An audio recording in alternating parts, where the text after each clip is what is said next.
Praise the lord. Welcome to online Sunday school. బాగున్నారా పిల్లలు? Okay, అందరం కూడా ఈరోజు మన ఆన్లైన్ సండే స్కూల్ని స్టార్టింగ్ ప్రేయర్ స్టార్ట్ చేసుకోవచ్చు. అందరూ కూడా మీ ప్లేసెస్లో మోకాళ్ళు వేసి చేతులు జోడించి కళ్ళు మూసుకోండి. ఓకేనా పిల్లలు?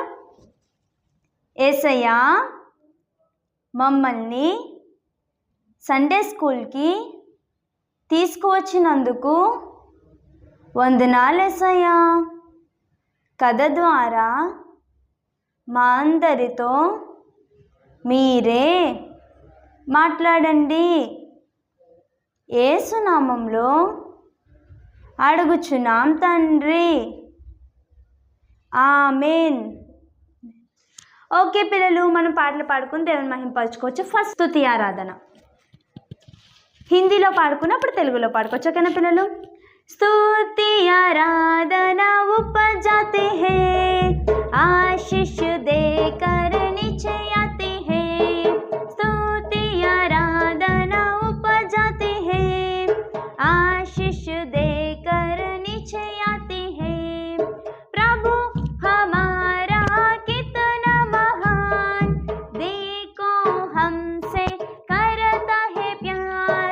प्रभु हमारा देखो हमसे करता है प्यार. हालेलू हालेलूया, हालेलू हालेलूया. స్తుతి ఆరాధన పైకి వెళ్తుంది, ఆశీర్వాదము కిందికి వస్తుంది.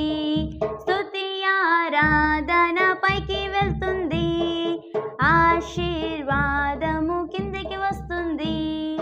మన ప్రభువు గొప్ప శక్తివంతుడు, చూడు మనలను ప్రేమించెను. మన ప్రభువు గొప్ప శక్తివంతుడు, చూడు మనలను ప్రేమించెను. హాలేలు హల్లెలూయా, హాలేలు హల్లెలూయా, హాలేలు హల్లెలూయా, హాలేలు హల్లెలూయా, హల్లెలూయా హల్లెలూయా. ఓకే పిల్లలు, నెక్స్ట్ ఏం పాట పాడుకోవచ్చు? ఎరుకోలో ఉన్నాడు పొట్టి చెక్కయ్య పాడుకోవచ్చా?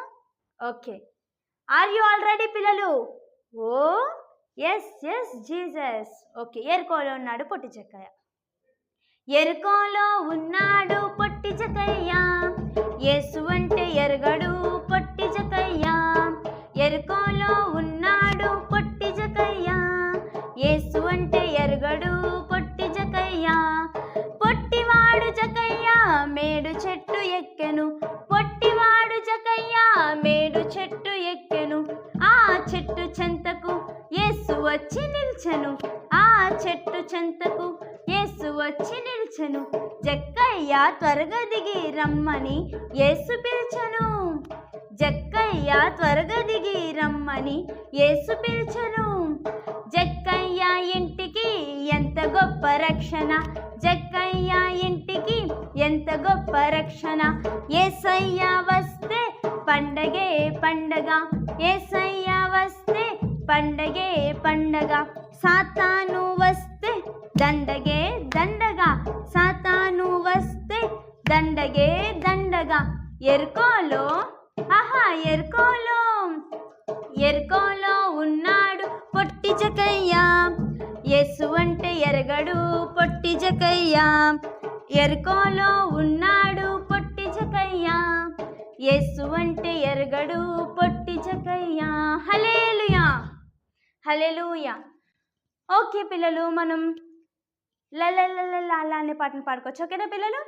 ఓకే, లల్లల్లల్లా లల్లల్లల్లా లల్లల్లల్లా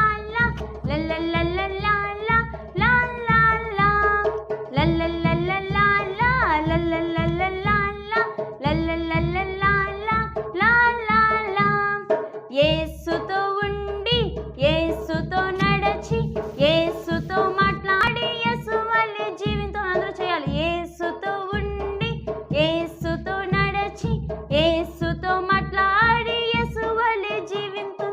దిన దిన ఈ ఆశ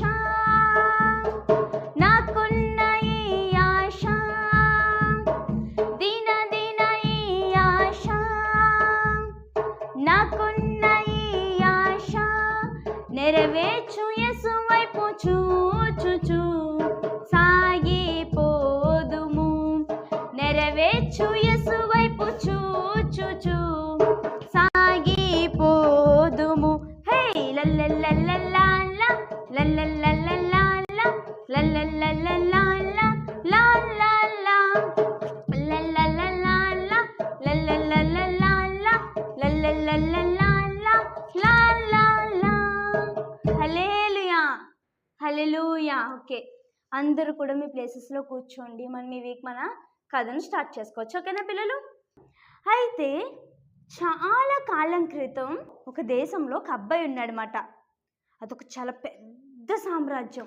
ఆ సామ్రాజ్యంలో ఒక అబ్బాయి ఉన్నాడు. ఆ అబ్బాయి పేరు ఏంటంటే దానియేలు. ఏం పేరు అబ్బాయి పేరు? దానియేలు. అందరూ నా వెనకాల చెప్పాలి. ఓకేనా? అబ్బాయి పేరు ఏంటి? దానియేలు. ఓకే, అయితే ఈ దానియేలు చాలా తెలివైనవాడు, చాలా మంచోడు, చాలా జ్ఞానవంతుడైన వాడు అన్నమాట. అయితే ఈ దానియేలు ప్రతిరోజు కూడా రోజుకు 3 సార్లు ప్రార్థన చేసేవాడు. ఎవరికి అంటే యేసయ్యకి. దానియేలుకి యేసయ్య అంటే చాలా ఇష్టం. అయితే అలా ఉంటుండగా దానియేలు చాలా హ్యాపీగా ఉండేవాడు, చాలా సంతోషంగా ఉండేవాడు. దానియేలుకి ఆ దేశంలో ఒక మంచి పోస్ట్ కూడా వచ్చింది. మంచి ఉద్యోగం చేస్తున్నాడు, మంచి అధికారి. అయితే ఏమైందంటే దానియేలు చాలా హ్యాపీగా ఉంటుండగా చక్కగా తన పని తను చేసుకుంటూ, రాజుగారు ఏం చెప్తే అదే చేస్తూ, రాజుగారి మాటకి ఎదురు చెప్పకుండా చాలా చక్కగా ఉండేవాడు. ఇదంతా చూసి రాజుగారికి కూడా దానియేలు అంటే చాలా నచ్చేవాడు అన్నమాట. ఇప్పుడు చూడండి, మన స్కూల్లో ఎవరైనా బాగా చదువుతున్నారనుకోండి, టీచర్ వాళ్ళనే బాగా మెచ్చుకుంటున్నారనుకోండి, మిగతా వాళ్ళకి కోపం వస్తుందా, కోపం రాదా? వస్తుంది కదా. టీచర్ ఎప్పుడు ఆయనే బాగా మెచ్చుకుంటుంది, అది ఇదని చెప్పేసి కుళ్ళు పెట్టుకుంటారు. ఆ కుళ్ళి టీచర్ మీద ఉంటుందా? కాదు. ఎవరి మీద? ఎవరినైతే బాగా చూస్తున్నారో టీచర్ వాళ్ళ మీద ఉంటుంది కదా. సేమ్ అలాగే దానియేలు మీద కూడా కొంతమంది కుళ్ళి పెట్టుకున్నారన్నమాట. కొంతమంది దానియేలు చూసి అలాగా దానియేలు అంత చక్కగా ఉండడం ఇవన్నీ చూసి చిరాకు పడుతూ కుళ్ళు పెట్టుకుని చాలా అసహ్యపడుతూ ఉండేవారన్నమాట. అయితే వాళ్ళు ఏం చేశారంటే దానియేలుని ఏదో ఒకలాగా చంపాలని చూశారు. ఎవరింతకీ వాళ్ళు అంటే ఎవరో బయట వాళ్ళు కాదు, దానియేలుతో పాటు ఉంటూ దానియేలుతో పాటు పని చేసుకునే మంత్రులు, జ్ఞానులు ఉంటారు కదా, వాళ్ళు. అయితే ఈ దానియేలు చాలా చక్కగా ఉంటాడు. దానియేలుని చూస్తున్నారు. ఏ వంకన దానియేలు దొరుకుతాడా, దానియేలుని ఏ వంకన చంపించేద్దామా అని చూస్తున్నారు. చూస్తుంటే దానియేలు ఏం చేసేవాడంటే రాజుగారు ఏం చెప్తే ఆ మాట చేసేవాడు. రాజుగారు ఏ పని చెప్తే ఆ పని చేసేవాడు. చాలా కరెక్ట్గా ఉండేవాడు రాజు దగ్గర దానియేలు. అదంతా చూసి వీళ్ళకి ఏ వంక దొరకలేదు. అయితే ఒకరోజు ఏం చేశారంటే వాళ్ళని మనం కాసేపు ఏమనుకుందామంటే కుళ్ళి బ్యాచ్ అనుకుందాం. ఈ కుళ్ళి టీం ఏం చేశారంటే ఒకరోజు రాజు దగ్గరికి వెళ్ళారు. వీళ్ళు ఒక ప్లాన్ వేసుకుని రాజు దగ్గరికి వెళ్ళారు. ఏంటా ప్లాన్ అంటే రాజు దగ్గరికి వెళ్ళి రాజుగారండి అన్నారు. ఏ బాబు చెప్పానంటే రాజుగారండి మీకు ఒక మంచి ఐడియా తీసుకొచ్చామండి అన్నారు. రాజుగారు ఏదో మంచి ఐడియా అంటున్నారు కదా, సరే చెప్పండి అంటప్పటికి వీళ్ళు ఏమని చెప్తారు తెలుసా? రాజుగారండి 30 రోజులు, ఎన్ని రోజులు నాన్న? 30 రోజులు మీరు మొత్తం ఈ దేశంలో ఉన్న వాళ్ళు బబులోను, వీళ్ళు ఉండేది ఏంటంటే బబులోను అనే ఒక పెద్ద సామ్రాజ్యం. ఈ సామ్రాజ్యంలో ఉన్న వాళ్ళందరూ కూడా మీకు తప్ప ఇంకెవ్వరిని పూజించకూడదు, మిమ్మల్నే పూజించాలి, మీకే ప్రార్థన చేయాలి, వాళ్ళకి ఏ అవసరం వచ్చినా మిమ్మల్నే అడగాలి, ఇంకా వాళ్ళు మిమ్మల్ని దేవుడి కింద ఆరాధించాలి. ఎన్ని రోజులు? 30 రోజులు అని చెప్పేసి చెప్తారు. చెప్తే ఈ రాజు పొంగిపోతాడు. ఆహా, అంటే 30 రోజులు నేను దేవుడిని అయిపోతున్నాను అనమాట అని చెప్పేసి రాజు పొంగిపోతాడు. పొంగిపోతే సరేనని చెప్పేసి, అయితే రాజుగారండి ఎవరైతే మీ మాట వినకుండా వాళ్ళకి నచ్చిన దేవుడిని ఆరాధిస్తారో, వాళ్ళకి నచ్చిన దేవుడికి ప్రార్థన చేస్తారో వాళ్ళని తీసుకెళ్ళి సింహాల బోనులో వేసేయాలి అంటారు. అంటే సరేనని చెప్పేసి రాజు ఓకే చెప్తాడు. వాళ్ళు మరి మంత్రులు కదా, జ్ఞానం చెప్పేవాళ్ళు కదా, జ్ఞానులు కదా, వాళ్ళు మంత్రులు కదా. రాజు వాళ్ళు ఏం చెప్తే రాజుకి నచ్చుతుంది, రాజు ఓకే చెప్తాడు, అదే రాజ్యం అంతా చెయ్యాలి. రాజు ఓకే అన్నాడు. ఓకే అన్న తర్వాత మొత్తం రాజ్యం అంతా ప్రకటించేశారు. అందరూ వినండి, ఇంకా ఈ రోజు నుండి 30 రోజుల పాటు ప్రతి ఒక్కరు కూడా మీ దేవుళ్ళని పూజించడం మానేసి, మీ దేవుళ్ళకి ప్రార్థన చేయడం మానేసి ఒక్క రాజుగారికే ప్రార్థన చేయాలి, ఒక్క రాజుగారినే పూజించాలి అని చెప్పేసి చెప్తారు. చెప్పేటప్పటికి ఈ మొత్తం అంతా కూడా వింటారు. ఎవరైతే రాజుగారిని తప్ప వేరే వాళ్ళు ఏ దేవుడిని పూజించినా సరే వాళ్ళని తీసుకెళ్ళి సింహాల బోన్లో వేసేస్తాము అని చెప్తారు.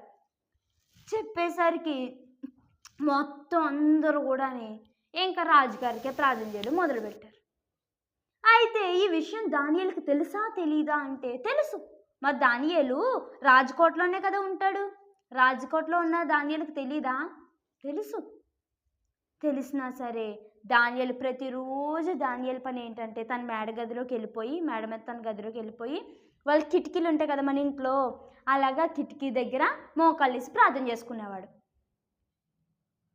అయితే రోజుకు 3 సార్లు ప్రార్థన చేసుకుంటాడని చెప్పాను కదా దానియేలు. అలాగే ప్రతిరోజు ఇలాగే తను కూడా రోజు ఎలాగైతే ప్రార్థన చేసుకుంటాడో అలాగే ప్రతిరోజు 3 సార్లు వెళ్ళి ప్రార్థన చేసుకుంటున్నాడు. చేసుకుంటుంటే ఈ కుళ్ళి బ్యాచ్ అన్నాను కదా, ఈ కుళ్ళి బ్యాచ్ ఏం చేశారంటే వచ్చి చూశారు దొంగచాటుగాని. రే దానియేలు ఏం చేస్తున్నాడు చూద్దాం రండి అని చెప్పి చూశారు. చూసి రే దానియేలు దొరికేశాడు రా అని చెప్పి బరుమని రాజు దగ్గరికి వెళ్తారు. రాజు దగ్గరికి వెళ్ళి రాజుగారండి మీరు ఒక పెద్ద ఆజ్ఞని ప్రకటించారు కదండి అన్నారు. అవును, అదే రాజుగారండి మీరు 30 రోజులు రాజు కింద దేవుడు అయిపోతారని, ప్రతి ఒక్కరు మిమ్మల్ని మీకే ప్రార్థన చేయాలి, మిమ్మల్ని పూజించాలని ఒక ఆజ్ఞ జారీ చేశాం కదండి అంటే అవును జారీ చేసాం అంటాడు రాజు. అయితే రాజుగారండి ఎవరైతే మిమ్మల్ని తప్ప వేరే ఏ దేవుడిని పూజించినా వాళ్ళని తీసుకెళ్ళి నరకంలో పాడేస్తామని సింహాల బోన్లో వేసేస్తామని చెప్పారు కదండి అంటారు. అవును చెప్పాము, ఇంతకీ ఎవరు ఎలా చేశారు అనేటప్పటికి ఈ రాజుగారితో వీళ్ళు చెప్తారు ఏమని తెలుసా, రాజుగారండి మీ దానియేలు ఉన్నాడు కదండి, అదేండి మన రాజకోటలో పనిచేసే ఆయన, అతనండి మీరు చెప్పిన మాటని వ్యతిరేకించేసాడండి. మీరు చెప్పిన మాట వినకుండా అదిగోండి వాళ్ళ దేవుడు ఉన్నాడు కదండి, వాళ్ళ దేవుడికి ప్రార్థన చేస్తున్నాడండి. మీరు ఇప్పుడు ఏం చేయాలంటేనండి దానియేలుని తీసుకెళ్ళి సింహాల బోన్లో వేసేయాలండి అనేసరికి ఈ విషయం వినగానే రాజు చాలా బాధపడతాడు. అయ్యా బాబో ఎంత పని అయిపోయిందిరా బాబు అని చెప్పేసి బాధపడుతూ ఏం చేస్తాడు తెలుసా ఈ రాజు, ఈ దూకులా దానియేలుని సింహాల బోన్లోకి వెళ్లకుండా కాపాడుతాడు. ఎందుకు అలా కాపాడడానికి ట్రై చేస్తాడంటే చాలా ట్రై చేస్తాడు. ఎందుకు తెలుసా, సింహాల బోన్లో ఒకసారి వేసామనుకో మళ్ళీ తిరిగి రావడానికి ఉండదు. సింహాల బోన్ అంటే ఏంటంటే సింహాలు ఒక బోన్లో ఉంటాయి, ఎవడైనా తప్పు చేశాడు అనుకోండి ఆయన తీసుకెళ్ళి సింహాల బోన్లో వేసేస్తారు. కానీ ఆకలితో ఉన్న సింహాలు కదా ఒక్కసారిగా మీద పడి వాడిని తినేస్తాయి, అంటే ప్రాణాలతో ఉండగానే వాడిని తినేస్తాయి. అలాంటి బోన్లో వేసేయాలని చెప్పేసి ఇప్పుడు దానియేలుని అలాంటి బోన్లో వేసేయాలని ట్రై చేస్తున్నారు. ఈ రాజేమో ఏదో ఒకలా దానియేలుని విడిపిందాం, ఎందుకంటే దానియేలు చాలా మంచోడు, చాలా నిజాయితీగా ఉంటాడు, దేవుడు అంటే భయభక్తులు కలిగిన అబ్బాయి. దానియేలుని వదులుకోవడం రాజుకి ఇష్టం లేదు. చాలా ట్రై చేస్తాడు రాజు, కానీ రాజు ట్రై చేసింది ఏమీ అవ్వకపోవడం వల్ల ఏమైందంటే దానియేలుని తీసుకెళ్ళి సింహాల గుహ దగ్గర తీసుకెళ్ళిపోతారు. సంఖ్యలేసి బిగించేసి తీసుకెళ్తుంటే రాజు ఒక మాట అంటాడు, ఏమని తెలుసా, నువ్వు రోజు ఏ దేవుడినైతే సేవిస్తున్నావో అంటే ఏ దేవుడికైతే నువ్వు ప్రార్థన చేస్తున్నావో ఆ దేవుడే నిన్ను రక్షించాలి అని చెప్పేసి రక్షిస్తాడని చెప్పేసి దానియేలుతో చెప్తాడు. చెప్పి రాజు చాలా బాధపడుతుండగా ఈ దానియేలుని తీసుకెళ్ళి సింహాల బోన్లో వేసేస్తారు. సింహాలు ఏం చేసి ఉంటాయి, దానియేలు తినేసినాయా అంటే ఏమైందో చెప్పిన పిల్లలు, అక్కడ ఏమైందంటే దానియేలు తీసుకొని సింహాల బోన్లో వేసేసారా, వేసేగానే మనం ఏం చేస్తాం, అయ్యి బాబాయ్ సింహాలు వచ్చేసింది బాబు నన్ను కదా అంటాము మనం. కానీ దానియేలు అలాగే అనట్లే. మోకాలు వేసాడు. మోకాలు వేసి యేసయ్యతో ప్రార్థన చేసుకుంటున్నాడు. యేసయ్యకి ప్రార్థన చేస్తున్నాడు. యేసయ్యకి ప్రార్థన చేస్తుంటే యేసయ్య ప్రార్థన విన్నాడు. విని ఏం చేశాడు తెలుసా? ప్రార్థన చేసేది దానియేలు. దానియేలు మీకు చూడండి, ఎక్కడ మనం ఉండి ప్రార్థన చేసిన యేసయ్య మన ప్రార్థన వింటాడు కదా. దానియేలు ఆ సింహాల బోన్లో ఉండి ప్రార్థన చేస్తుంటే దానియేలు ప్రార్థన చేస్తున్నాడు. చూడండి, దానియేలు నా కోసం తన జీవితాన్ని, తన ప్రాణాన్ని వదులుకోవడానికి సిద్ధపడ్డాడు. నేను దానియేలు ఖచ్చితంగా కాపాడుతానని చెప్పి దేవుడు ఒక దేవదూతను పంపించాడు దానియేలు దగ్గరికి. పంపించి ఆ సింహాల నోరన్నిటికీ తాళాలు వేసేసాడు ఆ దేవదూత గారు. వేసాడంతా ఏమైంది తెలుసా పిల్లలు? ఈ దానియేలు ప్రార్థన చేసుకుంటుంటే ఏదో సినిమా చూస్తా చూడండి, సినిమా చూసినప్పుడు ఎలా సరదాగా కూర్చుని చూస్తారు, అలాగా ఈ దానియేలు చుట్టూ కూర్చుని, ఈ సింహాలు దానియేలు చుట్టూ కూర్చుని అలా దానియేలు ముఖం వైపు చూస్తున్నాయి. అసలు దానియేలుని ఏమీ చేయలేదు. కనీసం దానియేలు ఇలా గేరినా కూడా గేరలేదు. అలాగా ఆ దానియేలుని సింహాల గుహలో నుంచి యేసయ్యే కాపాడాడు. ఎందుకు కాపాడాడు యేసయ్య దానియేలుని అంటే, దానియేలు ఎవరి కోసం తన ప్రాణాన్ని విడిచిపెట్టాలనుకున్నాడు? యేసయ్య కోసం. యేసయ్య కోసమే కదా దానియేలు తన ప్రాణాన్ని విడిచిపెట్టాలనుకున్నాడు. యేసయ్య కోసం ఎవరైతే తన ప్రాణాన్ని విడిచిపెట్టడానికి సిద్ధపడతారో వాళ్ళని ఎవరు కాపాడతారు? యేసయ్యే కాపాడతాడు. అయితే ఏమైందంటే దానియేలు దగ్గరికి పొద్దున్నే రాజు వచ్చేసాడు. రాజు వచ్చి, దానియేలు నీ దేవుడు నిన్ను కాపాడా అని అరిచాడు. అరవగానే ఈ దానియేలు నా నుండి, రాజుగారండి నేను బ్రతికే ఉన్నాను, నా దేవుడు నన్ను కాపాడాడు, ఈ సింహాల నోళ్ళన్నిటిని మూసేశాడు అని చెప్తాడు. చెప్పేసేటప్పటికి రాజు ఎగిరి గంతేసేసి వెంటనే సైనికులను పిలిచాడు. సైనికులను పిలిచి, అర్జునుగా దానియేలు పైకి లాగండి అంటే దానియేలు పైకి తీసుకొచ్చేసేటప్పటికి ఈ రాజు ఏం చేశాడు తెలుసా? దేవుడు చూడండిరా ఎంత మంచి దేవుడో. మనల్ని ఎవరిని ఏమన్నా అన్నారనుకో ఎవరు రియాక్ట్ అవుతారు మనకన్నా ఎక్కువ? యేసయ్య రియాక్ట్ అవుతాడు. దానియేలు చంపాలని చూస్తారు కదా కుల్లి బ్యాచ్, ఆ కుల్లి బ్యాచ్ని పిలిపించాడు రాజు. వాళ్ళు ఎలా పంపించండి, ఎలా తీసుకురండి అంటే వీళ్ళు అనుకున్నారు, అమ్మో ఈవిడు దానియేలు చచ్చిపోయాడు కదా, రాజుగారు మనకి గిఫ్ట్ ఇస్తారు, నరేంద్ర బాబు మంచి గిఫ్ట్ ఇస్తాడు, రాజుగారు ఏం గిఫ్ట్ ఇస్తాడంటారా, ఏం గిఫ్ట్ ఇస్తాడు, రాజుగారు పిలిచారు మనల్ని, ఏం గిఫ్ట్ ఇస్తారంటావా అని చెప్పేసి అలాగా ఇలా మాట్లాడుకుంటూ వచ్చారు రాజు దగ్గరికి. వచ్చేటప్పటికి రాజుగారు ఏమన్నారు తెలుసా?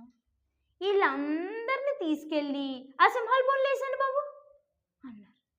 అనేటప్పటికి వీళ్ళు గుండెలు జరుక్కుమన్నాయి. అయ్య బాబోయ్ ఏంటిది అని చెప్పేసి అప్పుడు వాళ్ళందరినీ తీసుకెళ్ళి సింహాల బోన్లో వేసేసారు. ఏమైంది తెలుసా పిల్లలు? ఆ రాత్రంతా సింహాలు ఏం చేసినాయి? దానియేలుని చూస్తూ ఉన్నాయా? దానియేలుని ఏం చేయకుండా ఆ సింహాల బోన్లోనే ఎప్పుడైతే వీళ్ళని వేసారో ఈ కుల్లి బ్యాచ్ని, వెంటనే ఏమైంది తెలుసా? ఆ సింహాలు ఎగిరి పట్టుకుని పీకి తినేసి ఆఖరి దుమ్ములు ఉంటాయి కదా, దుమ్ములు, ఆ దుమ్ములను కూడా పొడిని చేసేసినాయి. అంత ఆకలితో ఉన్న ఆ సింహాల నుండి దానియేలుని కాపాడింది ఎవరు?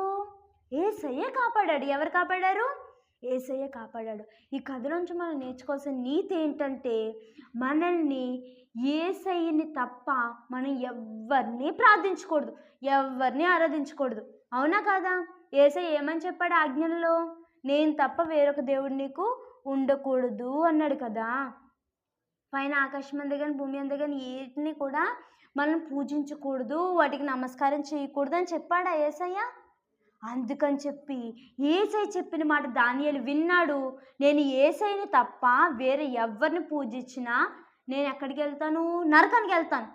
కాబట్టి నేను ఆ పని చేయను. నేను పరలోకానికి వెళ్ళాలి. కాబట్టి నేను ఖచ్చితంగా యేసయ్యకే ప్రార్థన చేస్తాను. నేను చచ్చిపోయినా పర్వాలేదు, నన్ను చంపేసినా పర్వాలేదు, నాకు నా యేసయ్యే కావాలనుకున్నాడు. దానియేలుకి యేసయ్య దొరికేశాడు.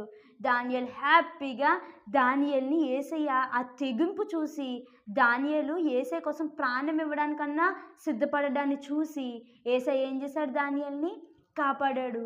ఈ భూమి మీద కాపాడాడు, పరలోకంలో కూడా దానియేలు హ్యాపీగా ఉంటాడు. దానియేలుకి దేవుడు ఒక మంచి పొజిషన్ ఇస్తాడు, హ్యాపీగా ఉంటాడు. ఇలాగా మళ్ళీ కూడా ఎవరన్నా మీరు వాళ్ళకి మొక్కండి, దీనికి ప్రార్థన చేయండి, దానికి ప్రార్థన చేయండి అన్నారనుకో, మేము దేనికి చెయ్యం, మేము యేసయ్యకే ప్రార్థన చేస్తామని చెప్పాలి. కొన్ని రోజులు అయినాయి అనుకోండి, ఏం చేస్తారో తెలుసా?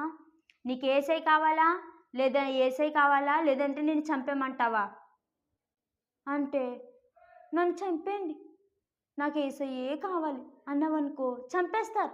కానీ ఆ తర్వాత నువ్వు ఎక్కడుంటావు? యేసయ్య దగ్గర ఉంటావు.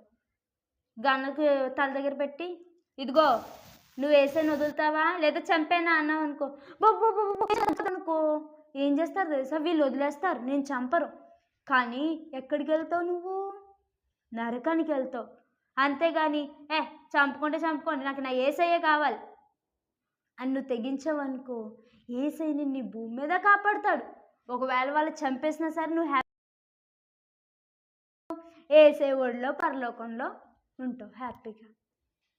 అలాగా యేసయ్యని రోజు మనం అడుగుదాం. యేసయ్య, దానియేలు ఎలాగైతే తన చావు వచ్చినా సరే తను చచ్చిపోవడానికన్నా సిద్ధపడ్డాడు, కానీ నిన్ను వదలలేదు కదా యేసయ్య, నేను కూడా నిన్ను వదలకూడదు, నన్ను దానియేలులాగా మార్చు, నేను చావడానికన్నా సిద్ధపడాలి, కానీ నిన్ను మాత్రం వదలొద్దు, సహాయం చేయవా, నన్ను దానియేలుగా మార్చేసాయా అని అడుగుదామా పిల్లలు?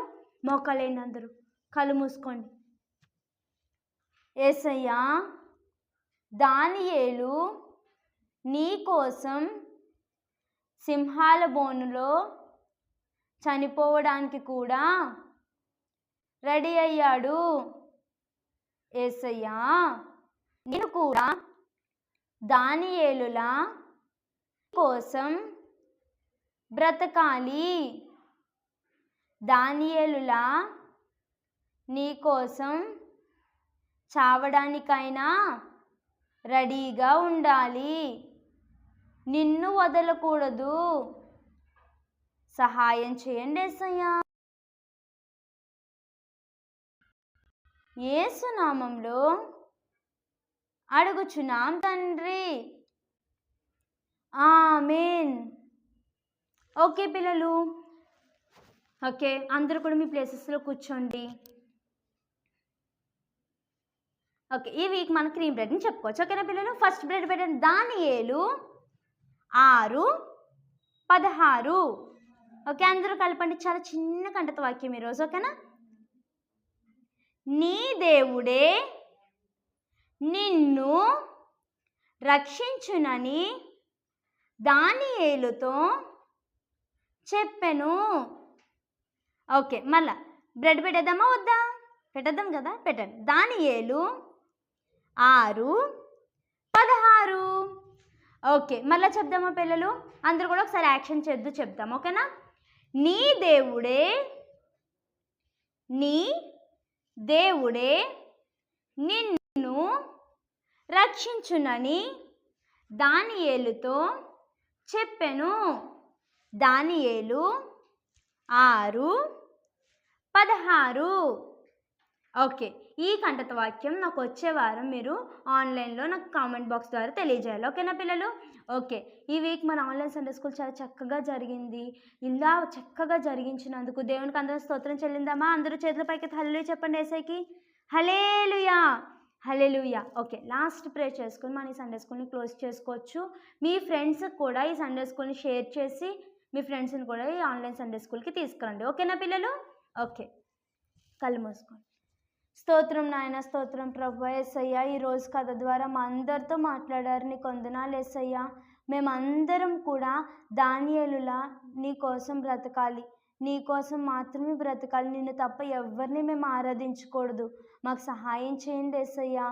నిన్ను ప్రేమించే వారిగా మమ్మల్ని మార్చమని యేసు నామములో అడుగుచున్నాం తండ్రి, ఆమేన్. దీవించి పంపుము దేవా, నీ కృపలను మాకొసగి, దీవించి పంపుము దేవా, నీ కృపలను మాకొసగి. ఆమేన్, ఆమేన్, ఆమేన్, ఆమేన్, ఆమేన్, ఆమేన్. హల్లెలూయా. ఓకే పిల్లలు, బాయ్ బాయ్.